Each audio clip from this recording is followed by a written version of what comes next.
तो बेटा first question देखेंगे हम यहाँ पे एक्स वाई जेड इनका रेशो 5:3:2। तो मैं यहाँ पे question number 1, old ratio of x y z 5:3:2।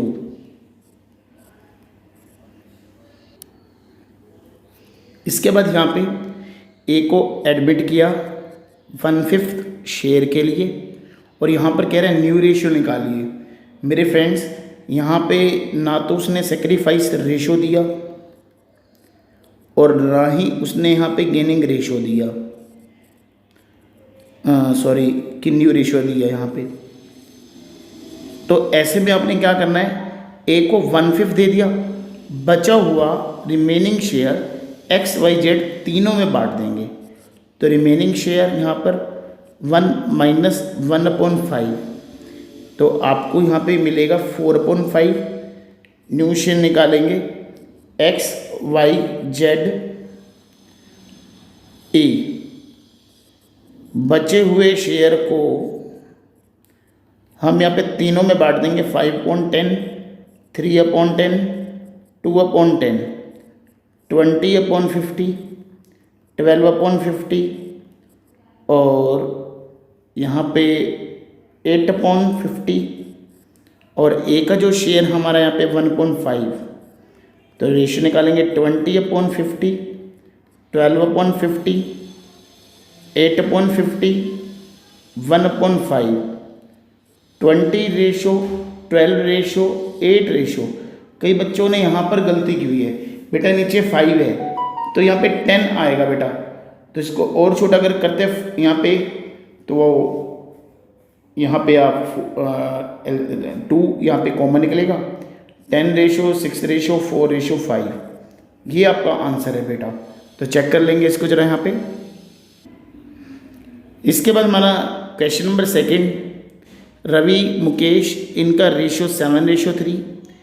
3/7 share के लिए यहाँ पर हमने अशोक को एडमिट किया और यहाँ पर कह रहे हैं कि 2/7 रवि से लेगा, 1/7 वो मुकेश। ये सेक्रीफाइस है रवि का और ये सेक्रीफाइस है मुकेश का।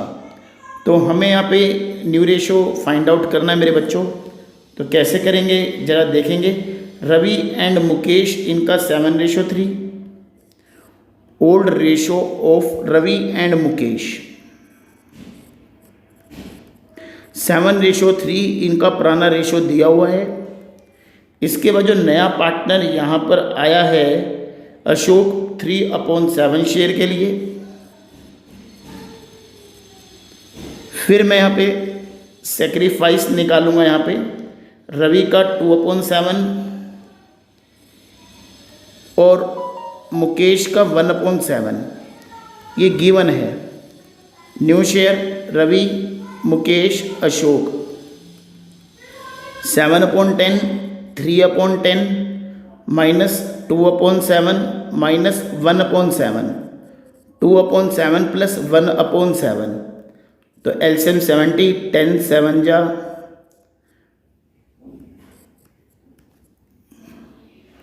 29/70,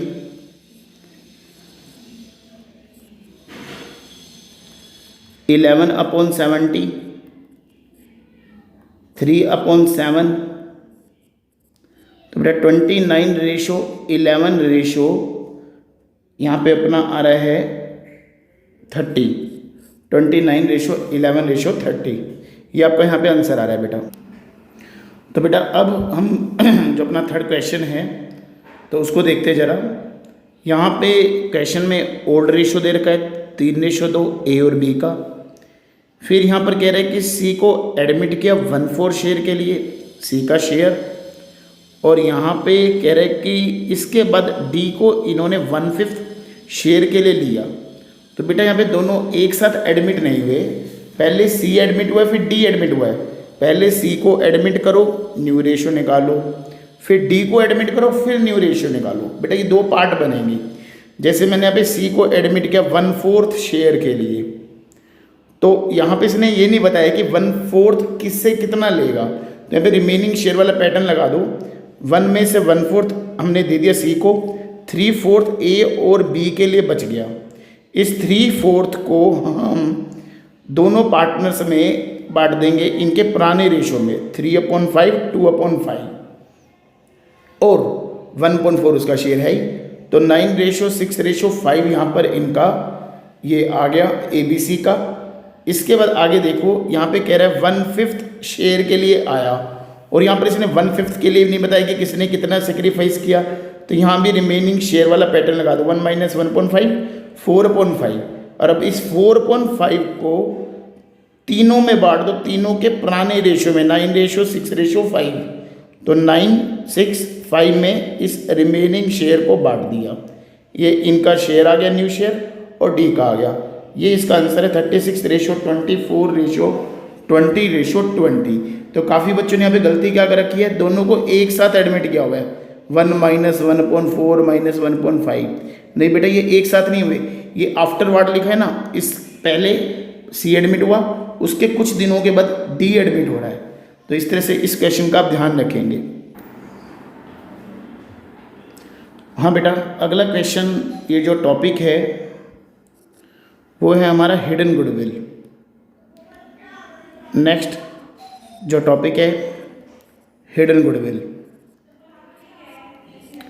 तो हिडन गुडविल पढ़ते हुए क्वेश्चन के ऊपर, अश्विन एंड श्रेया दो पार्टनर हैं यहाँ पे। अजय 5 लाख रुपए कैपिटल लेकर आता है 1/5 शेयर के लिए। तो यहाँ पे पूरे फर्म की कैपिटल आ गई 25 लाख। पता है ना हिडन गुडविल का फॉर्मूला आपको, कि hidden goodwill is equal to total firm's capital minus total partners capital. तो पहले टोटल फर्म कैपिटल निकाल दी, नए पार्टनर की कैपिटल और नए पार्टनर का शेयर। फिर हम निकालते हैं टोटल पार्टनर्स कैपिटल। तो पहले यहाँ पे मैं एसेट्स दे रखी है, लायबिलिटीज़ दे रखी है। 15 - 5 10 लाख रुपए हमारी एग्जिस्टिंग पार्टनर्स की कैपिटल आ जाएगी, प्लस न्यू पार्टनर की कैपिटल 15 लाख रुपए। तो hidden goodwill total firm's capital आपकी आ रही है यहाँ पे 25 लाख,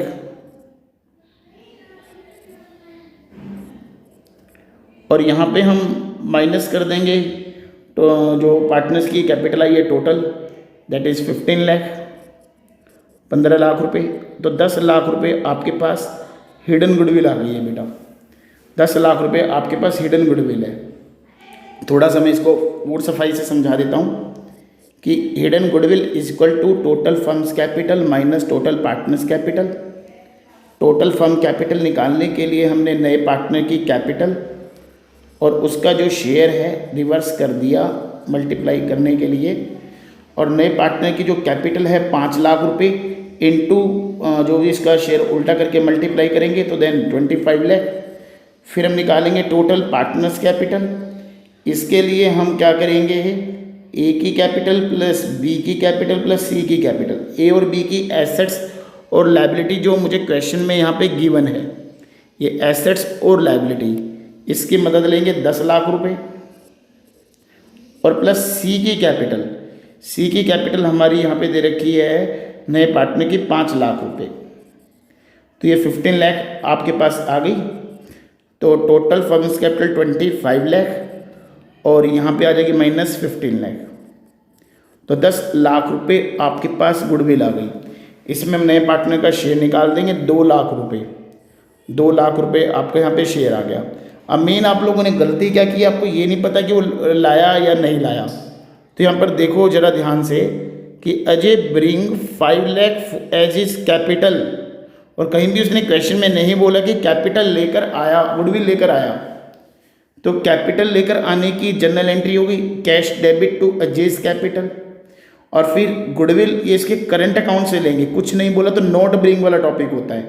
तो Ajay's current account debit to Asim to Shreya, old ratio कुछ नहीं बोला तो इक्वल रेशो, और सेक्रीफाइस रेशो भी फिर हमारा वही हो जाएगा क्योंकि इसने क्वेश्चन में सेक्रीफाइस और न्यू रेशो को लेकर कुछ नहीं बोला। तो ये क्वेश्चन भी आपका डन। इसके बाद आगे देखते हैं जरा। तो मेरे बेटा नेक्स्ट जो टॉपिक है यहाँ पे वो है कि अदर काइंड्स, जब किसी और काइंड में गुडविल लेकर आता है, और प्लस यहाँ पे आप लेकर चल सकते हैं कि एक पार्टनर गेन कर रहा है रिमेनिंग पार्टनर। कैसे देखेंगे जरा, E&F इनका रेशो 3:1 ओल्ड रेशो, और तीनों का रेशो नए पार्टनर को इंक्लूड करके इक्वल है। तो बेटा ऐसे क्वेश्चन में हो सकता है कि जो एग्जिस्टिंग पार्टनर दोनों सेक्रीफाइस ना करे, एक पार्टनर गेन करे, जिसमें मेरे को न्यू रेशो दे दिया जाए, तो उसमें थोड़ा सा अलर्ट हो गया आप काम करेंगे। तो मैं यहाँ पे निकालता हूँ calculation for gain and sacrifice, EF, E का पहले 3/4, F का पहले 1/4 माइनस जो इनका न्यू शेयर है। तो यहाँ पे हम देखेंगे 9 रोटी पहले खा रहा है, 4 रोटी अब खा रहा है, तो 5 रोटी इसने सेक्रीफाइस कर दी। इसके बाद यहाँ पे 12, यहाँ पे 3 - 4, 3 रोटी पहले खा रहा है, 4 रोटी अब खा रहा है, 1/12 गेन। तो बेटा यहाँ पे काफ़ी स्टूडेंट्स ने यहाँ पे गलत किया हुआ है इस क्वेश्चन को, काफ़ी बच्चों ने यहाँ पे गलत किया हुआ है बेटा, ठीक है ना बेटा। तो ज़रा देखेंगे ज़रा इसको यहाँ पे कैसे करना आपने। तो पहले तो अगली लाइन पढ़ेंगे, जी 50,000 रुपये कैश, 70,000 रुपये की machine debit, cash debit towards क्या है, प्रीमियम फॉर गुडविल। तो टू प्रीमियम फॉर गुडविल, कई बच्चों ने यहाँ पे कैपिटल कर दिया बेटा, तो ये गलती कर दी। वहाँ क्वेश्चन में साफ लिखा हुआ है बेटा, ध्यान से देखो कि वो 50,000 रुपये की कैश, 70,000 रुपये की machine for he share of premium for goodwill. बस इसके बाद ये जो प्रीमियम फॉर गुडविल है, आप यूं की यूं सीधा आप ई को दे सकते हो, टू ईज कैपिटल, ठीक है बेटा। तो इस एंट्रीज को एक बार मैं खुद से बनाता हूं। Premium for goodwill debit amount है जो बनता है यहाँ पे 1,20,000 रुपये, जो लेकर आया टू ईज कैपिटल, ये आप यहाँ पर कर सकते हो। अब हमें निकालना 1/12 की कीमत, जो उसने गेन किया ना उसकी कीमत निकालनी है। इसके लिए आपको चाहिए टोटल फर्म की गुडविल। आपके पास 1,20,000 रुपये जो दी हुई है, यहाँ पे जी का शेयर है और उसका शेयर रिवर्स करके मल्टीप्लाई कर दो, 3,60,000 रुपये आपकी यहाँ पे पूरे फर्म की गुडविल आ गई, ठीक है। ये इस बच्चे ने भी आंसर शीट में निकाला हुआ है। तो इसके बाद यहाँ पे आगे देखेंगे ध्यान से, 3,60,000 रुपये के अंदर हम यहाँ पे 1/12 से मल्टीप्लाई कर देंगे इसका एफ का कंपनसेशन निकालने के लिए, तो ये आएगा 30,000 रुपीज़। तो एफ अपनी तरफ से 30,000 रुपीज़ देगा, एफ की कैपिटल कम कर दो और ये किसको दे दो बेटा, ई को, टू ईज कैपिटल, ठीक है बेटा। या इसकी कंपाउंड एंट्री बना दो, premium for goodwill debit, E's capital debit, जो भी है बेटा, F capital debit to E's capital, ये इसकी कंपाउंड एंट्री हो जाएगी बेटा।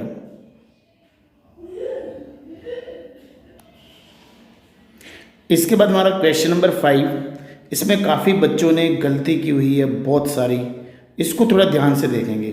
देखो ज़रा, यहाँ पे एक तो ओल्ड रेशो दे रखा है और 1/6 का शेयर है, पहले में काम निपटा ले देना चाहिए रेशो का। तो यहाँ पे सेक्रीफाइस रेशो भी 3:2 ही होगा, क्योंकि क्वेश्चन में कहीं भी सेक्रीफाइस और न्यू रेशो के बारे में कुछ भी मेंशन नहीं है। इसके बाद क्रेडिटर्स की बात करें, क्रेडिटर्स को लेके इसने बोला 2100 not recorded in the books, और अब इसको आप रिकॉर्ड करोगे तो हमारी जो न्यू क्रेडिटर हो जाएंगे 2100 ऐड करके 22,100, और बैलेंस रिवैल्यूएशन की डेबिट साइड में आ जाएंगे 2 क्रेडिटर्स, ठीक है बेटा। यहाँ पे ध्यान से देख सकते हो, ठीक है बेटा, 2100 फर्म को लॉस हो गया। उसके बाद हम आगे चलते हैं, प्रोविज़न फॉर डाउटफुल डेट्स। यहाँ पे काफ़ी बच्चों ने गलत किया है इस पॉइंट को, ये थोड़ा ध्यान से देखेंगे सब बच्चे। यहाँ पे सबसे पहले बोला डेटर्स 1500 आपके बैड डेट्स हो चुके हैं बेटा, तो डेटर्स 18,000 है, 1,500 रुपये का पहले तो यहाँ पे कम कर दो आप। जैसे ही डेटर्स 1,500 रुपये कम किए, 16,500 रुपये के आपके डेटर्स यहाँ पे हो गए। तो अब 1,500 रुपये के लॉस की भरपाई आप सीधा रिवैल्यूएशन से करने लग जाते हो बेटा। जब आपके पास प्रोविज़न है तो आप यहाँ से करो ना बेटा, प्रोविज़न से 1,500 रुपये पूरे के पूरे हो रहे हैं, प्रोविज़न में यहाँ पे 2,000 रुपये रखे हैं, तो रिवैल्यूएशन पे हमें नहीं जाएगा कुछ भी। कई बच्चे यहाँ पे बैड डेट्स को रिवैल्यूएशन की डेबिट में ले गए, बेटा नहीं जाएगा यहाँ पे, तो इस पॉइंट को थोड़ा ध्यान से करेंगे। फिर इसके बाद बाकी बचे डेटर्स पे 5% प्रोविज़न फॉर डाउटफुल डेट्स बनाना है। तो बेटा बाकी जो हमारे जो यहाँ पे डेटर्स हमारे यहाँ पे बच गए हैं 16,500 रुपये, तो बेटा 16,500 रुपये का 5% 825। इसको दिखाने के दो तरीके हैं, एक तो इस बच्चे ने दिखाया लाइबिलिटी साइड में दिखा दो, या डेटर में से आप रिड्यूस करके दिखा दो, दोनों में से कोई एक चीज़ लोगे। अब यहाँ पर 825, कई बच्चों ने पूरा का पूरा रीवैल्यूएशन के डेबिट में 825 दिखा दिया। बेटा हमारा 500 पे पहले भी तो बचा हुआ है इसमें 1500 यूटिलाइज होने के बाद, तो 500 वो बचा हुआ है ना, तो बेटा 325 और बढ़ा, तो 325 आप यहाँ पे दिखाएंगे जो आपका लॉस हुआ है। एक बार आप इस पॉइंट को एक बार फिर से देख लीजिए बेटा अच्छे से, क्या कह रहा है यहाँ पे क्वेश्चन में कि एक तो हो गए हमारे डेटर्स 1500 रुपये के बैड डेट्स, तो बेटा डेटर्स हमारे 16,500 रुपये के बचे। हम सीधा इसको रीवैल्यूएशन में नहीं लेकर जाएंगे, पहले हम देखेंगे कि हमारे पास प्रोविज़न है क्या। आपने देखा बिल्कुल है प्रोविज़न, तो मैं न्यू बैलेंस शीट बना रहा हूँ बेटा। यहाँ पे प्रोविज़न फॉर डाउटफुल डेट्स आपका 2,000 रुपये गिवन है, और आपने यहाँ पे 1,500 रुपये यूटिलाइज कर चुको बैड डेट्स के नुकसान को पूरा करने के लिए, तो बेटा 500 रुपये हो गया। तो सॉरी बैलेंस शीट मैंने ऊपर बनाई है, मैं इसको यहाँ पे लिखता हूँ, प्रोविज़न फॉर डाउटफुल डेट्स आपका 500 रुपये बच रहा है, ठीक है बेटा। अब यहाँ पर क्या कह रहा है वो कि 5% बनाने के लिए अब ये 825 हो जाएगा, तो बेटा कितना बढ़ाना पड़ा, 325 बढ़ाना पड़ा ना, तो 325 लिखो रीवैल्यूएशन की डेबिट में। एक आप लोगों ने यहाँ पर ये वाली गलती की है। इसके बाद आउटस्टैंडिंग सैलरी, ये यहाँ पर भी काफ़ी बच्चों ने गलत किया। बेटा कह रहा है आउटस्टैंडिंग सैलरी पे ऑफ, जनरल एंट्री देखो ध्यान से बनाना है इसकी, आउटस्टैंडिंग सैलरी डेबिट, क्योंकि पे ऑफ हो गई है, पे ऑफ हो गई है, तो बेटा कैश दिए ना बदले में यहाँ पे मैंने कैश दिए बेटा, ठीक है ना, यहाँ पे कैश दिए हमने। तो बेटा लास्ट क्वेश्चन देखेंगे, यहाँ पे ये काफ़ी इजी क्वेश्चन था, इसमें कोई ऐसा दिक्कत परेशानी वाला काम नहीं था, बस एक क्रेडिटर्स वाला पॉइंट है जो काफ़ी बच्चों ने यहाँ पे गलत किया हुआ है, इसको थोड़ा ध्यान से समझेंगे। देखो क्रेडिटर्स है 50,000 के, इसने बोला क्रेडिटर्स है ना 60,000 के है, कई बच्चों ने 60 और बढ़ा दिए, कह रहा है जो 10,000 रुपये का डिफरेंस है ना, एक बिल वहाँ पे ओमिटेड है, तो बेटा 10,000 रुपये का लॉस होगा, और नए क्रेडिटर 60,000 रुपये के हो जाएंगे। बहुत बच्चों ने ये वाली गलती कर रखी है मेन। इसके बाद यहाँ पे पीएफ को लेकर इसने कोई चेंज नहीं किया, as it is balance sheet में आ जाएगा। फिर वर्कमैन कॉम्पनसेशन रिजर्व है, यहाँ पे वर्कमैन कॉम्पनसेशन रिजर्व यहाँ पे क्लेम दे रखा है 16,000 रुपये, इसको लाइबिलिटी साइड में सजा दीजिए, और बाकी जो बचा वर्कमैन कॉम्पनसेशन रिजर्व है वो इन दोनों में बांट देंगे 15,000 और 9,000 रुपये। इसके बाद है कैपिटल को आप यहाँ पे दिखा दीजिए बाय बैलेंस BD। फिर बैंक है, तो बैंक में डेटर्स 1,80,000 रुपये, यहाँ पे डेटर्स में कोई चेंज नहीं है, डेटर्स को एज इट इज लगा देंगे 1,80,000 रुपये।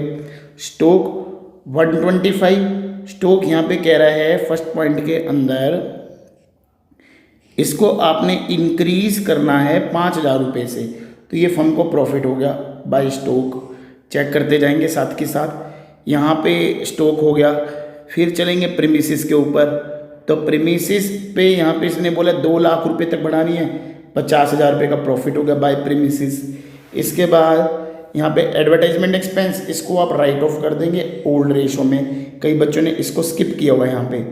और फिर यहाँ पे जेड एक पार्टनर, एक्स ने सरेंडर किया अपने शेयर का 1/4 और वाई ने सरेंडर किया अपने शेयर का 1/3, और फर्म में गुडविल की वैल्यू है 1,60,000 रुपये। जेड अपना सिर्फ 2/5 शेयर ही ला पाया, बाकी नहीं लाया। इसको थोड़ा ध्यान से देखेंगे, एक बार मैं कैलकुलेशन पहले कर देता हूँ इसकी। हाँ बेटा, तो देखेंगे ज़रा इसको, मैंने भी कैलकुलेशन कर ली है। तो यहाँ पे सेक्रीफाइस एक्स का दे रखा है, वाई का निकाल दिया, एक्स का निकाल दिया, और फिर न्यू शेयर निकाल दिया, एक्स का 5.8 माइनस 5.32, वाई का 3/8 माइनस 3.22 और जेड का शेयर 5.32 प्लस 3.24, ये 9.32 आ गया। इसमें गुडविल में शेयर निकालेंगे, गुडविल दे रखी है क्वेश्चन में 1,60,000, तो 1,60,000 में 9.32 निकाला 45 आ जाएगा। तो 45 का 2/5 लेकर आया, बाकी नहीं लेकर आया। जो लेकर आया 18,000 और 27 नहीं लेकर आया। जो 18,000 लेकर आया बेटा बाय प्रीमियम फॉर गुडविल, और जो नहीं लेकर आया वो उसके करंट अकाउंट से ले लो। कुछ इस तरह से आपने ये वाला क्वेश्चन करना था। इसके अलावा क्या दे रखा है यहाँ पे, क्रेडिटर्स वाला पॉइंट हो चुका है। आउटस्टैंडिंग रेंट 12,000 रुपये, आउटस्टैंडिंग रेंट रिवैल्यूएशन की डेबिट में दिखा दो, लायबिलिटी में दिखा दो। प्रीपेड सैलरी एसेट्स बढ़ रही है, प्रॉफिट में दिखा दो, रिवैल्यूएशन की क्रेडिट में, और एसेट्स में दिखा दो।